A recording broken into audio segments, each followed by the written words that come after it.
Welcome back from that short break. You're still watching New Vision TV News with me, Bulletin. I now take you to what's making news in business. So the CBR, the central bank rate, has stayed at 10% for since December. It's still at 10%. And I have with me Paul Busharizi. Paul, it's been like this for some months now. It shows it is stable, and every time they announce it is stable, we seem excited about it. But then the borrowing rate in banks, other banks, is higher. Mm-hmm. What happens? Why is this one low and then the other banks it is high? So the CBR rate is what we call a policy rate by the central bank, mm-hmm. which is supposed to be an indicator of how banks should price their loans. Right. But it also indicates whether the central bank thinks that there are inflationary pressures down the road. Mm-hmm. So by keeping it stable for the last 6 or so months, it means that the Central Bank of Uganda thinks that inflation is not really a big problem in looking into the future. Right. So it's a source of confidence for people if it remains stable or goes down more than going up. So keeping it at 10%, I think, is just it's their signal to the public, to the banks that inflation is okay. So now the banks price their loans, loans they give to the public against the central bank rate. It is that against that I want to know. Yes. So central bank rate almost acts as like the base.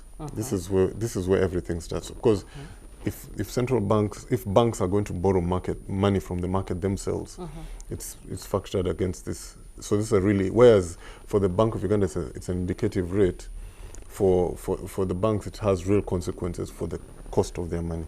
Yes, so the CBR remains at 10%, and that is good news because that means inflation is still in check. Well, thank you, Paul.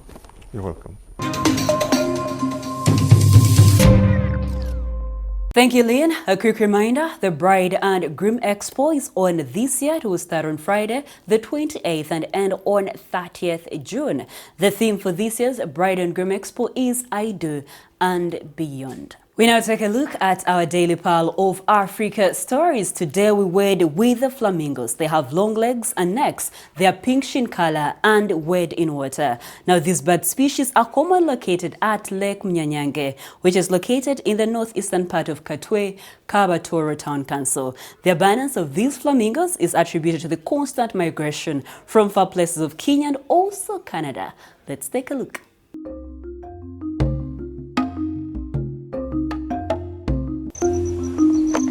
When you wade the waters of Lake Mnyanyange, tall, graceful, and brightly colored pinkish-orange birds catch your eye. They're the most instantly recognizable wading birds in the world, the flamingo birds. In the midst of the other birds, such as white-browed African hoopoes, winding desert criscolas, among so many others.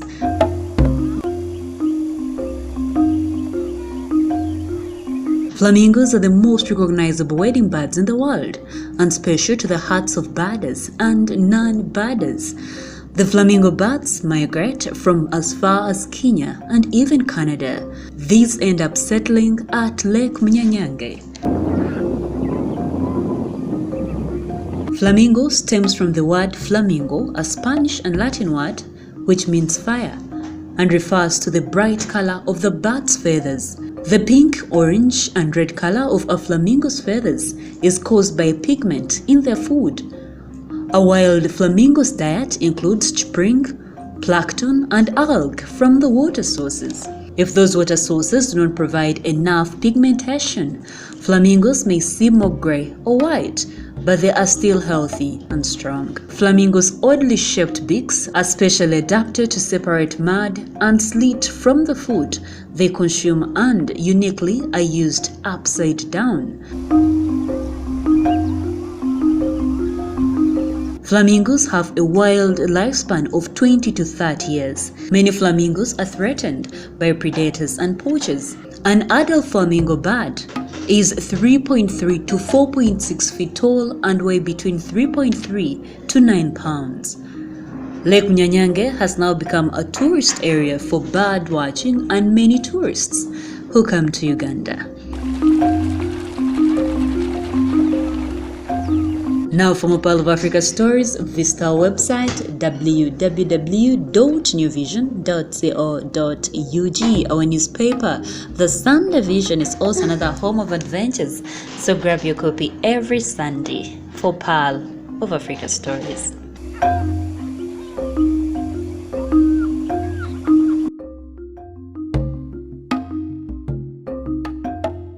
For more Pearl of Africa stories, visit our website, which is newvision.co.ug/Pearl of Africa. A newspaper, The Sunday Vision, is also another home of adventures. Grab your copy every Sunday for Pearl of Africa stories. We now take a look at our special report. Now, Uganda Cranes qualifications for the Africa Cup of Nations makes it the 7th time out of 32 years the tournament has taken place. The African Cup of Nations is the epitome of African football that every African country in the football world looks at. Most of the players taking Uganda's pride to Egypt are former students of various academies in the country. New Vision TV looks at what it takes to nurture such talent in Uganda.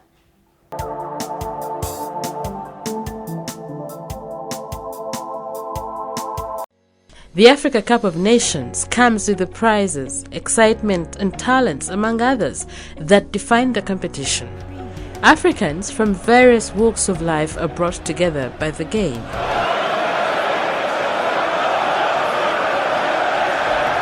How these talents are nurtured in the face of poverty and poor families and/or facilitation. Many academies have groomed the players, but most of them are too expensive for an ordinary Ugandan young talent.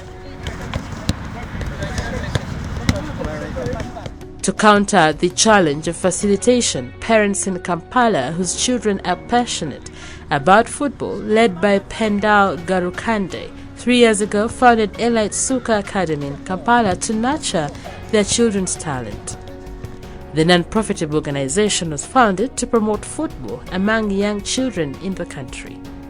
Isaac Aguku, one of the directors and parent of 2 children in the academy, reflect back on what led them to start the academy. Drive started like end of 2016 when a number of parents realized there was a void on the level of incompetence of football training, because there were a number of children passionate about football. They wanted to become professional footballers, but when they scanned through the environment, they realized there were not enough opportunities to develop their kids.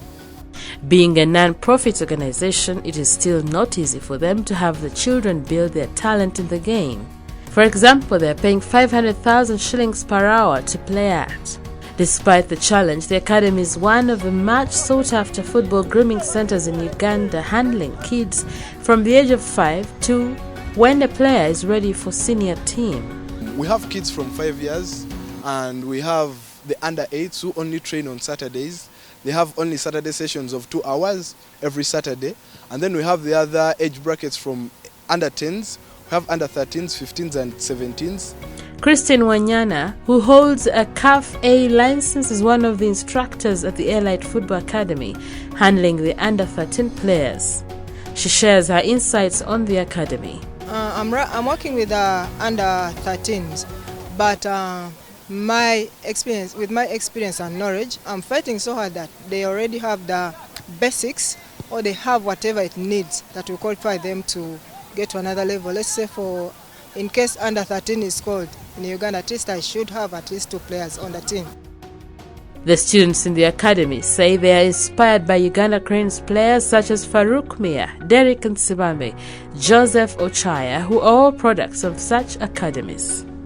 I feel like I need to get bigger because I'm a defender, and my endurance on the pitch, like how much I can run, those are the things I need to improve on to be ready to go to other countries in Europe. Yeah, they've improved my game. They've told me to be more accurate, move up and down the field, not only stay in defense but help the wingers move up to overlap the other defenders. Yeah, and it's made me a much better player. Most of these players come through schools championships like maybe Coca-Cola, junior leagues, and this is where actually most of the clubs come, pick these players and take them on. When they join the clubs, then the national team comes and pick these players. But we need to go back to the basics. We need to have academies. We need to learn how to groom players. We need to develop talents.